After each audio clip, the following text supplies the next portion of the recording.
Hi, my name is Bobby Brooks. I'm with MSP in Delaware, SSD Technology Partners.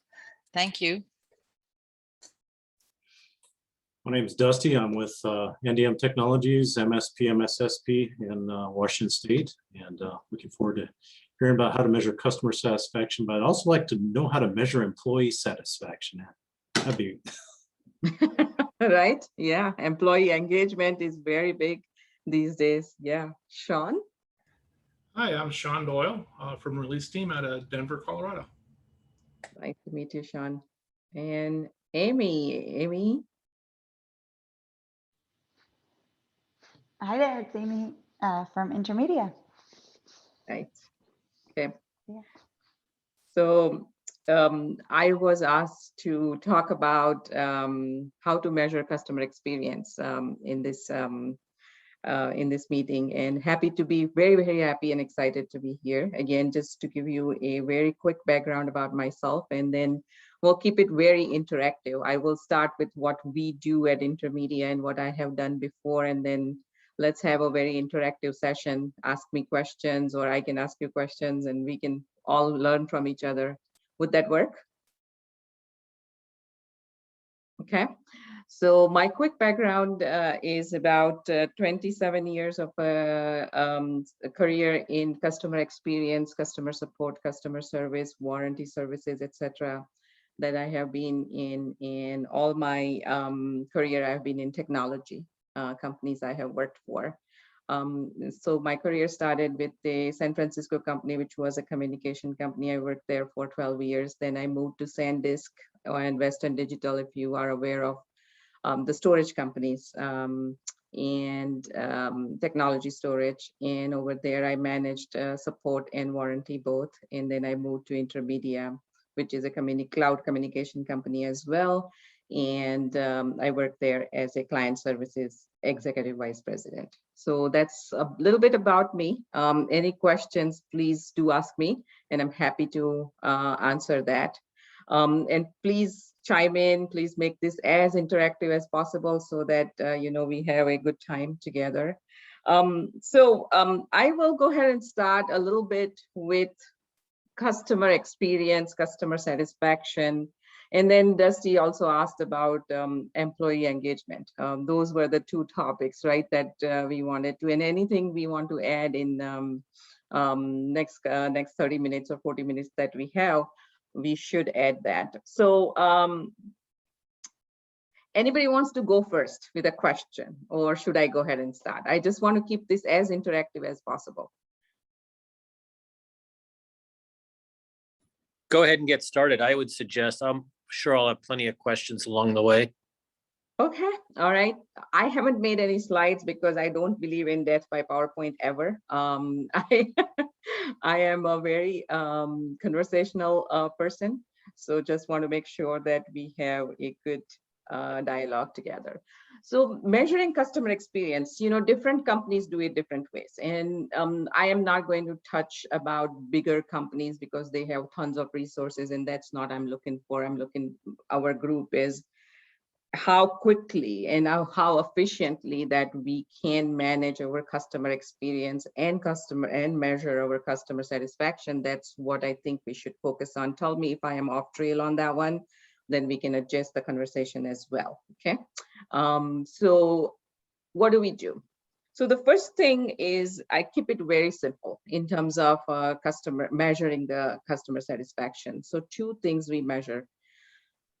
One is customer satisfaction itself, what do you think about our services? How did we do if you had an interaction? So it's a transactional information there you are trying to figure out when you had a conversation with your customer on different channels, if you are using phone or if you are using email, or even if you are using chat or anything else, social media, any other channels that you are using to interact with your customers.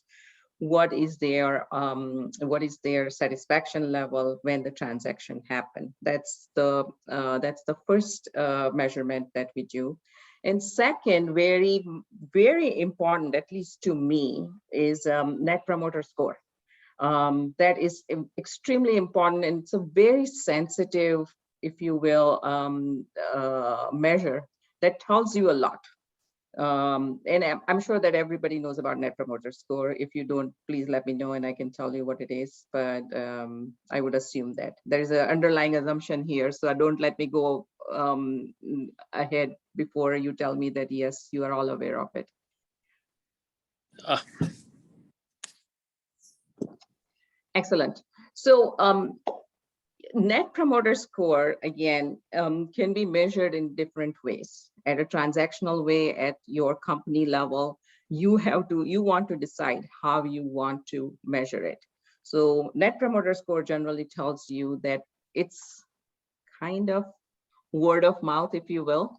The question it asks is basically, it says that given today's experience, or given your company XYZ's experience, would you recommend us to others? That's what the Net Promoter Score that asks. And that's a fantastic measure because, you know, nothing ever is better than a word of mouth or recommendation or referral, right? We all know that, especially in medium-sized businesses, it works a lot. So those are the two big measures that, at least at Intermedia, that I use in order to make sure that our customers are happy.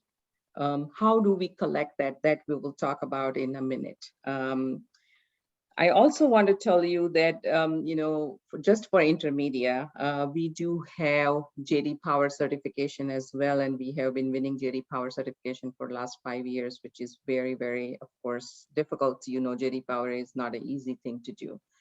But that JD Power, why I'm talking about, happens because we focus on customer satisfaction and we focus on Net Promoter Score. Going forward, I'm going to call NPS as Net Promoter Score so that we all know.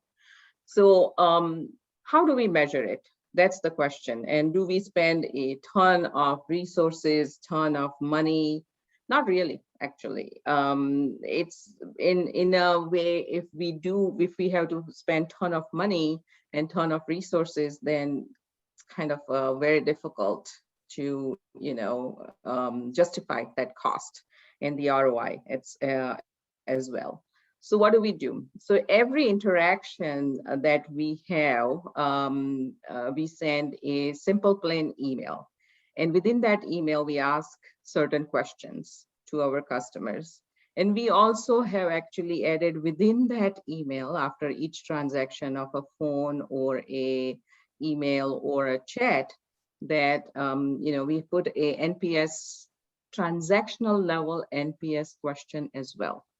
So we kind of modified slightly a NPS question that, given today's service, would you recommend Intermedia to your friends and family or to other businesses, however you want to word it? And then we measure that score. Easy enough because it is in one survey and we are asking very easy questions to our customers. Our return rate of survey is pretty high. When I say high, it is about 17 to 18%. If you are getting anywhere from 7 to 8 to 10 to 15%, it's really good survey return rate. So, So that's a good question. So how do you get them to return it? Because I get tons of surveys myself. I never answer any, unless right. they give me like a Starbucks card for $20. Right. You know, that's a great question. As I mentioned, that people are, and it's a very, very interesting story, that how do you get to return or get that good information back, the feedback back to us? We just send it. Our customers are either very, very happy, which is our customer satisfaction is about 9.7 and our NPS score is about 80, which is unbelievable, unheard of. You know, we just send the survey and they take it because they like our services so much, or they're very angry with us. Either way, right? You know, generally, if you look at the bell curve, you will not get the middle of it at all in the surveys. You will either get very happy people, or you will get very unhappy people in terms of surveys. Dusty, I will tell you, I haven't figured out, besides bribing, as you mentioned, to get, I will give you $5, $50 Starbucks cards or Amazon cards to take the survey.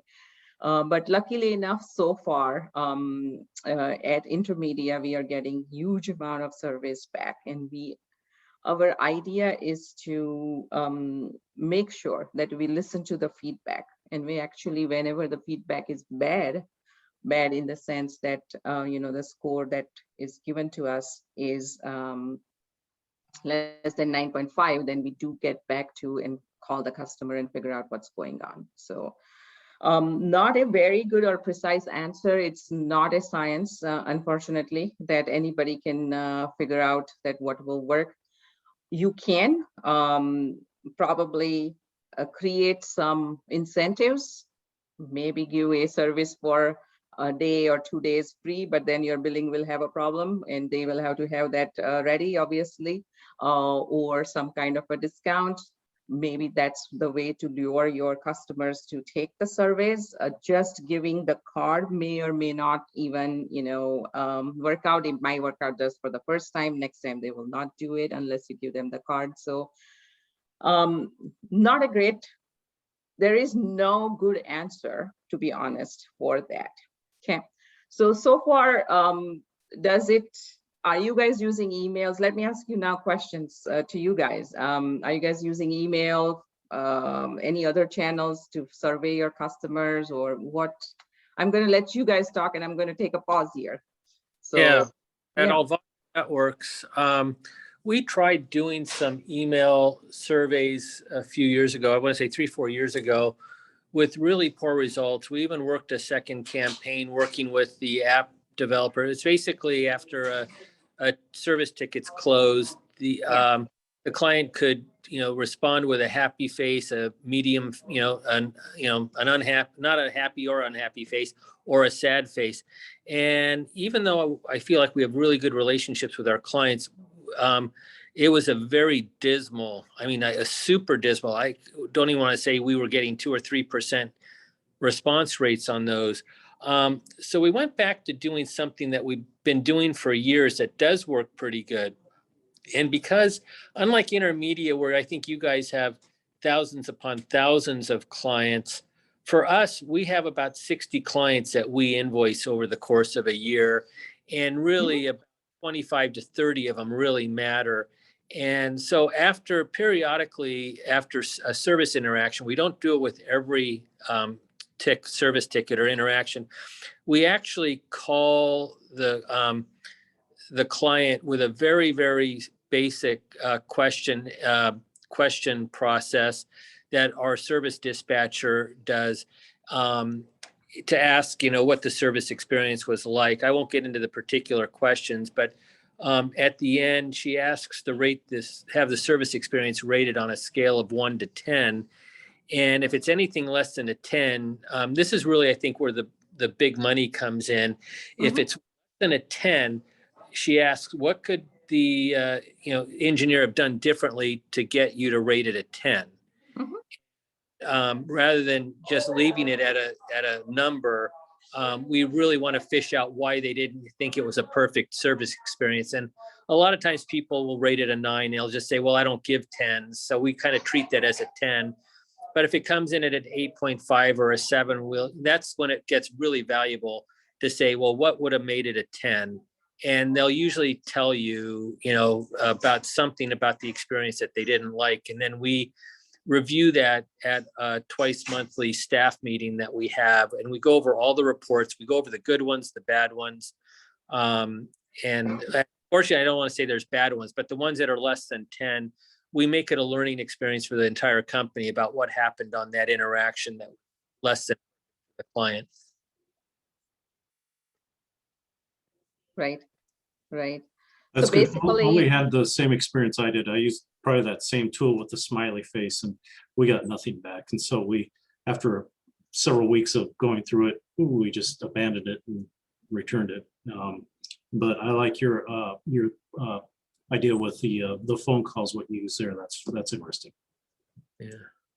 And then phone calls can be even, if you don't want it manual, there are services which does it via IVR that are not expensive. So you don't have to use human time, and gives you the information compiled back as well. And it's not very expensive either. I had used it in my previous work as well. It is effective as long as your customers are willing to pick up the phone and answer it, obviously. So similar to emails or any other channel. It is another tool as IVR or phone calls both, that you can use. IVR is much easier. Phone call is much more personal. So obviously, right? So either way, what you want, do you want it really personal? If your customer base is, each customer is very big in terms of revenue, and customer base as a whole is smaller, then personal is obviously the best way to go. In other words, if you, as Ollie mentioned, that he has 60 customer base, it's always good to have that personal touch, obviously, right? But if you, as Intermedia is like, we have million user, so we cannot reach out to them. We do reach out to them when we see less than 8, actually less than 9, then we reach out to them and talk with them and figure out what was wrong, why we got a lower score. But other than that, it's hard if you have a bigger customer base. Anybody else? Any other ideas or any other way or measurement? Anybody has used social media, like your Facebook page or Twitter, or any other channel? We use social media primarily to message out to clients about security concerns or issues going on in the marketplace, and in general in marketing, to keep our name and our brand awareness in front of clients and prospects and other business partners. But we haven't used it as a customer satisfaction management or measuring tool, if that's what you're asking. Yeah, sometimes it is to a bigger in revenue size and smaller in total number of customers. It is very effective tool, Twitter or other social media. So you may want to try that, and it's free, right? Almost. So it's I always look for how much expense versus the ROI that you are getting in terms of responses. So I always think in that terms. So well, how would you recommend that we use that for measuring customer satisfaction? I would, as a tactical process, I think I would rather initiate one-on-one calls with the clients and find out what issues they're having, so that we can address it without necessarily tarnishing the brand. On social media, I could see value and disvalue. I could see the value in putting out a question or asking for issues, and then having a bunch of our clients say, yeah, I've got that same problem. It helps reinforce to us that maybe we have a larger problem that's common and we need to fix it. But so that's the plus side. But on the downside, I could also see that as being somewhat damaging to the brand, and competitors saying, well, you don't want to call Avaca Networks, those guys suck because they don't know how to return phone calls, or whatever the complaint is. It could work both ways. It could, I totally agree, it could work both ways. But social media is social media. If somebody is not, one of your customer is not happy, then they are anyways, and they are the user of social media, then they are going to go there in any case. It can work both ways. Totally agree.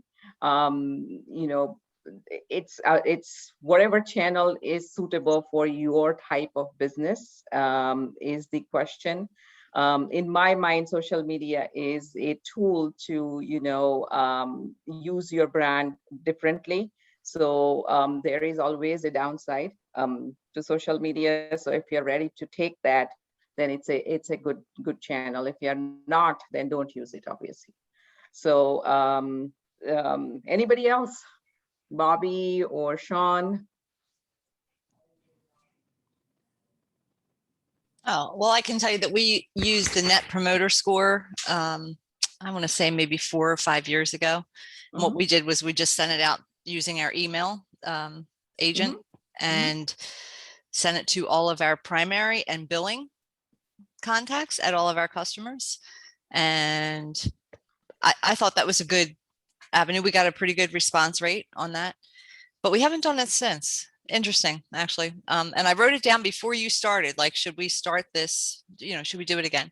And then for about, I would say, a year, every time we had a ticket close, we would then send a survey. But what we found was our customers were getting annoyed by our surveys. So we stopped. So at this point, I guess we don't really measure. We do get a lot of thank you letters each month. But I can't say that we've really picked up the phone and spoken to directly.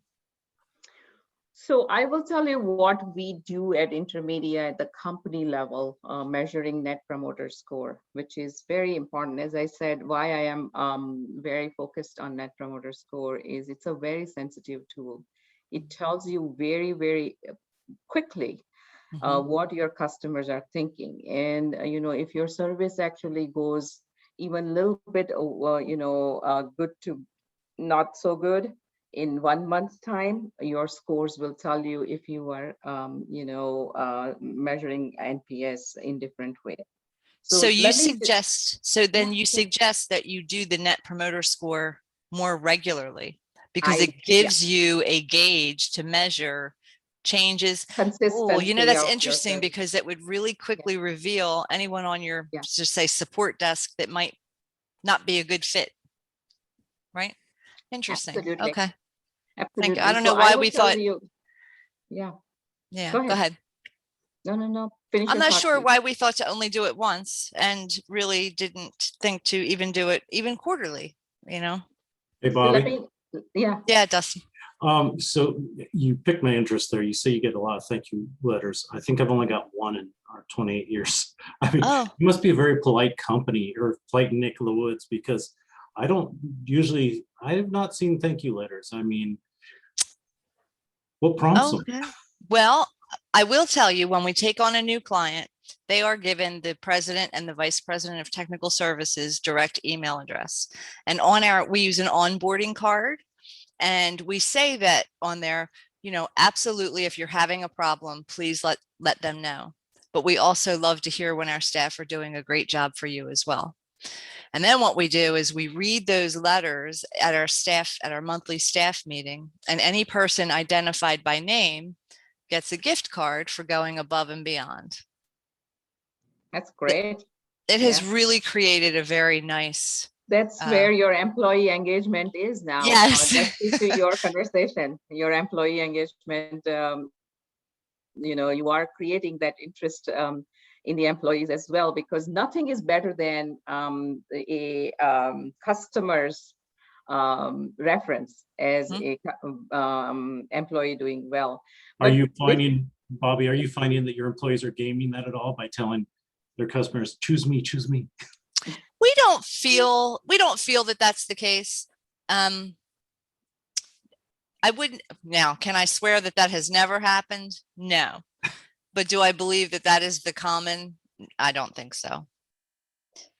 We also do send a newsletter, and at the same thing at the bottom of the newsletter, let us know if you're having any problems, but also we love to have positive feedback as well.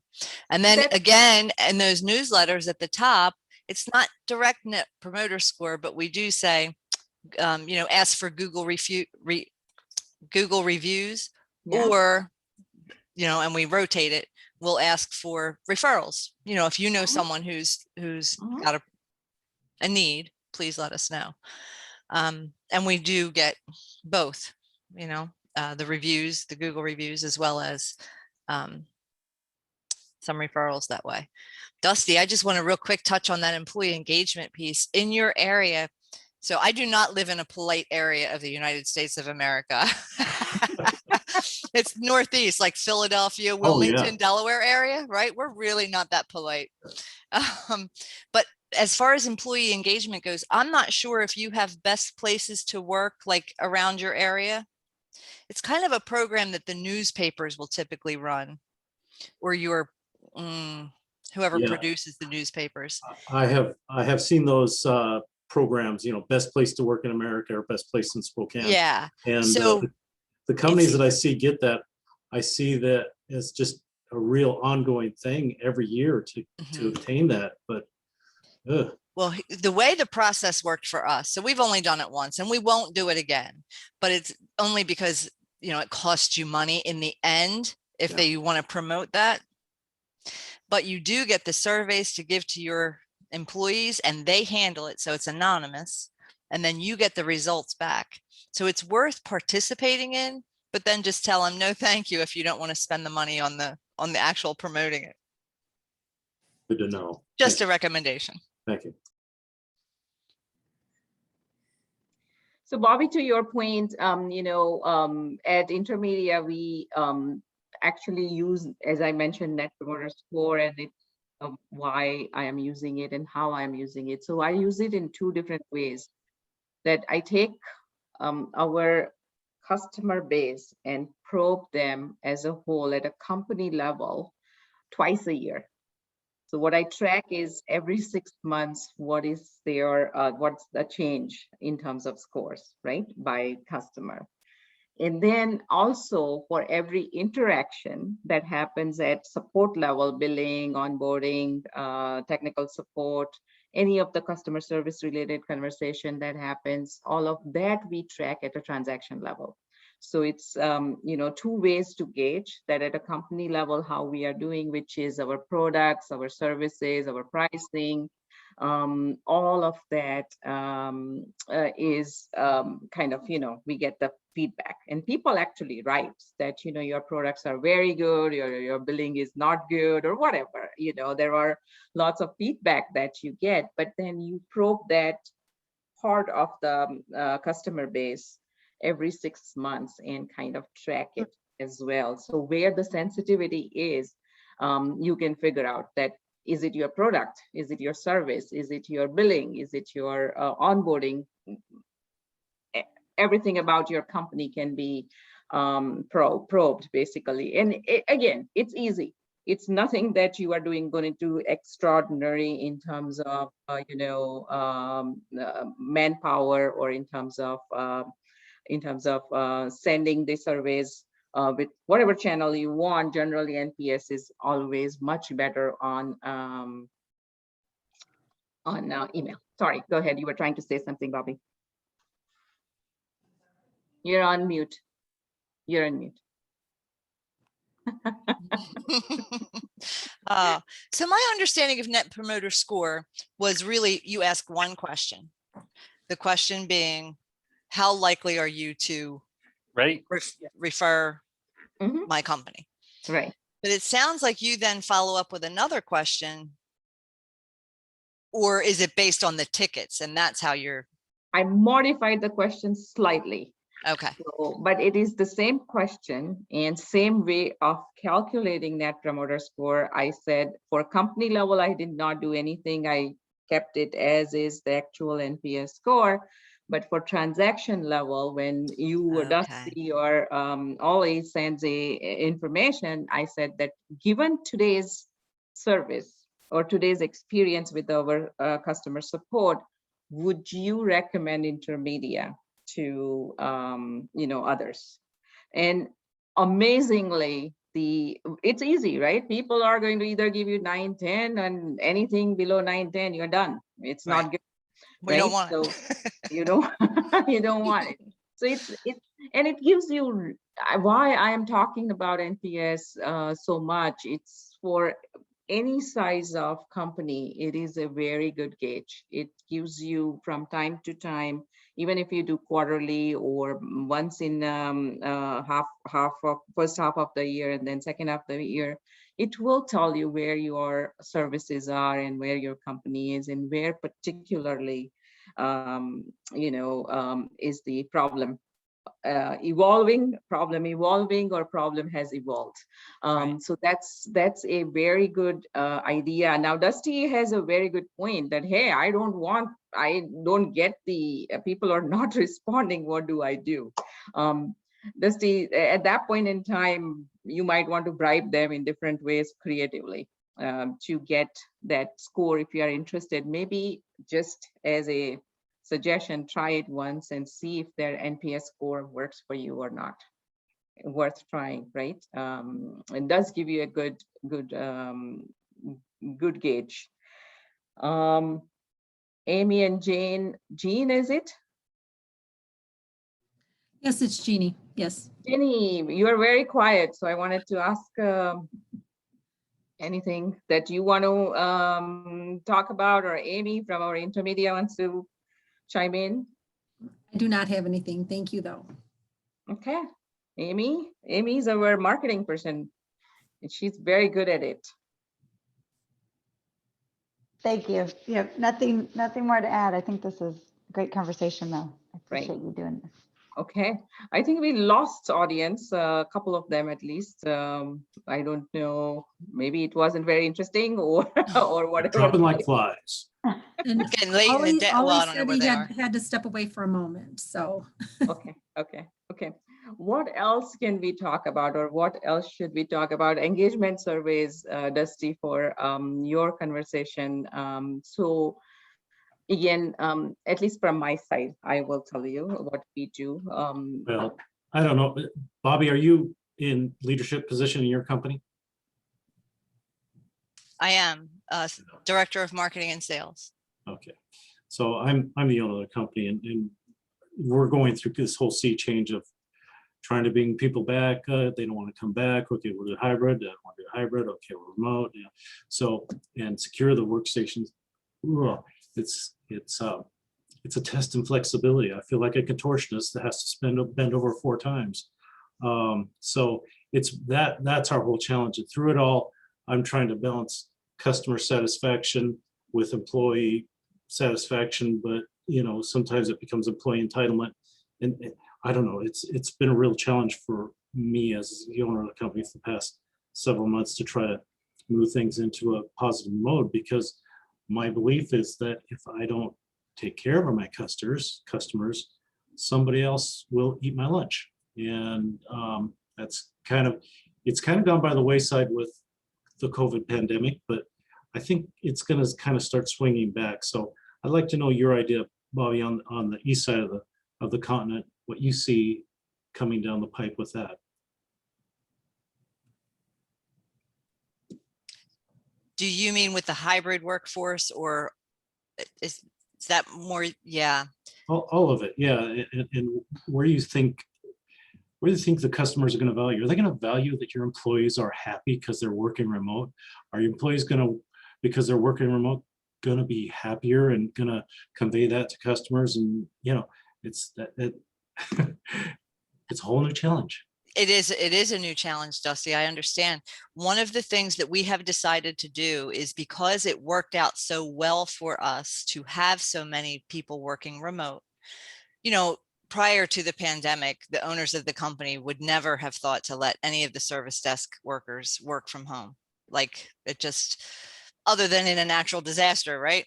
Yeah, me too. But it came along and it worked out, and it worked out well. So we will continue a hybrid, like a rotating schedule, for anyone who still wants to continue to work from home or even needs to work from home. We're still kind of in a situation where unvaccinated and vaccinated and all of that. So we will continue a hybrid, and we are, as of I think the 15th of August, we'll have, I think, 3 teams kind of some are going to work from home, some will work remote in the front, some will work in the office in the front, some in the office in the back, and then those teams are just going to rotate, and we're going to try to rotate those so that everybody stays in touch with each other. It is a challenge. We have staff meetings by Zoom.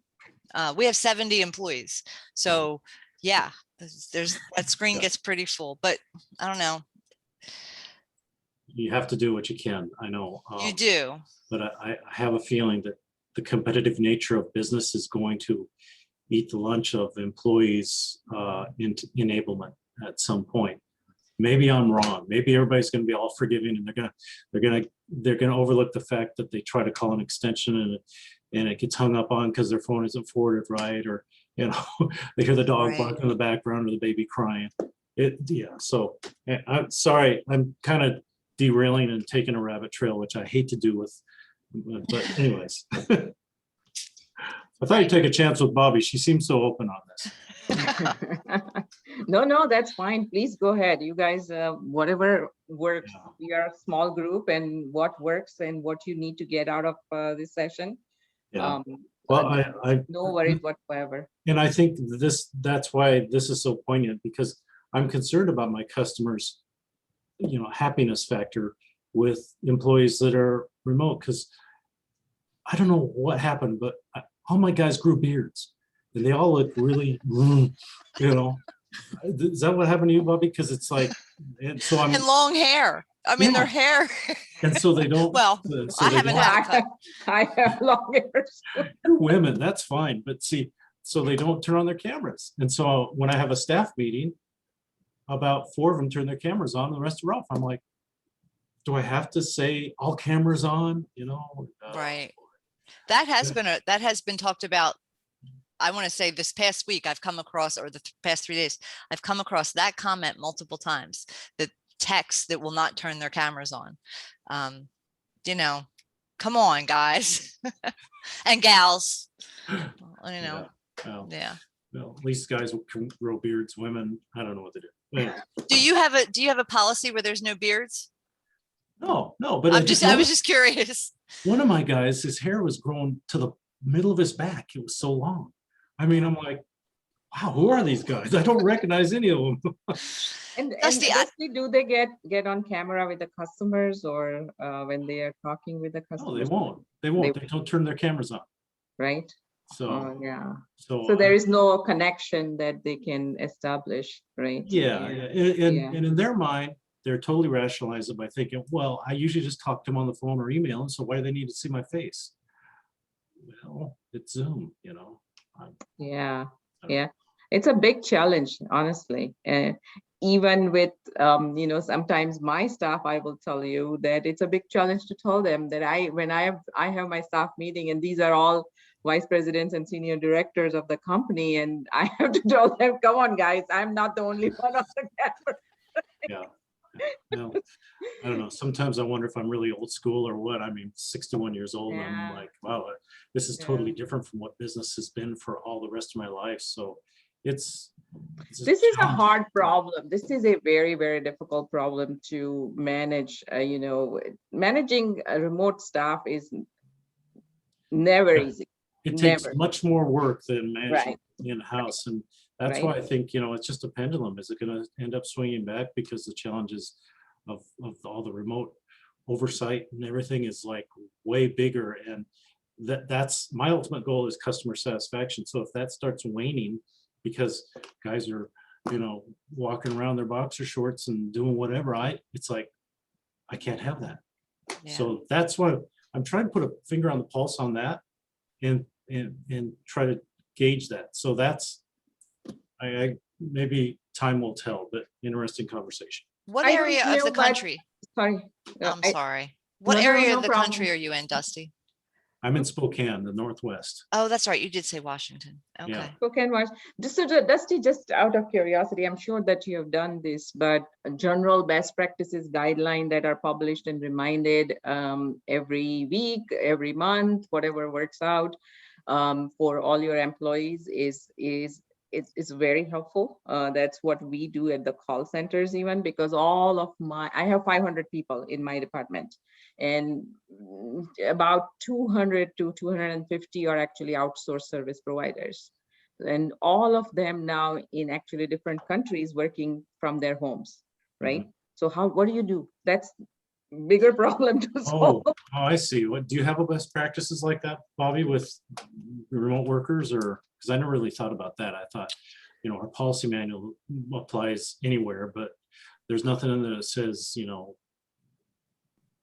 comb your hair before a Zoom meeting. Yeah, right. Uh, no, actually, we don't have any written policies with regard to remote, being remote and how you're going to, Present I'm yourself. sorry, and yeah, present yourself. So far, we've, I don't know, they've all been doing a good job, but again, I don't know how often they're opening their screen when they're talking to someone. We see them on, when we have our staff meeting. And I don't know, texts are funny. Like I have my background blurred, we get some crazy backgrounds, but it's a staff meeting, so that's fine. Yeah, I don't know, Dusty, how many employees do you have? 28. 28. All right, so that's a good sized team. And we have customers all across the country where our MSSP service is nationwide. So we do it everywhere. But Yeah. well, it's a good challenge. Looks like we've got over time here. Yeah. Thank you, guys. Thank It was you. Fantastic meeting you. Thank You as so well. much. Thank you. Bye. Thank you. Bye.